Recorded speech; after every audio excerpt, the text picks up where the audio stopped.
వచ్చినాయి నాని ఇప్పుడే. ఏ సెలవులు రాలేదు అమ్మమ్మ, ఇంకా నేను చూడాలనిపించింది అందుకే వచ్చినాం. నాకు తెలుసురా నాని, నేనంటే మీకు ఎంత ప్రేమనో నాకు తెలుసు, అందుకే వచ్చిండ్రు. పోండి ఫ్రెష్ అప్ కాపండి జల్ది.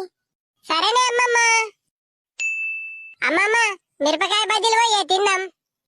అమ్మమ్మ మిరపకాయ బజ్జీలు అస్సలు చేయకే, ఆడు మిరపకాయ తినడు, ఓన్లీ బజ్జీ తింటాడు. మీది గులాబ్ జామ్ చేయ అమ్మమ్మ. చే అమ్మమ్మ గులాబ్ జామ్ అద్దే, నోరంతా తీయ తీయ అవుతుంది అంటే అన్నం తినబుద్ధి కాదే. పప్పు షారు వేసుకొని మిరపకాయ బజ్జీలు అంచు కంటించుకొని తింటే కమ్మగత్తదే అమ్మమ్మ. అక్కతనే అంటదే, నువ్వు మిరపకాయ బజ్జీలు వేయే. అరే రెండు చేస్తారా, మీరు లొల్లి వరకుంటారా కొంచెం. అమ్మమ్మ ఒక 10 రూపాయలు కొనుకొచ్చుకుంటా.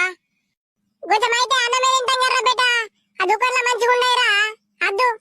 అబ్బా అమ్మమ్మ ప్లీజ్ ఇయ్యే. సరే సరే ఇత్తా ఆగు.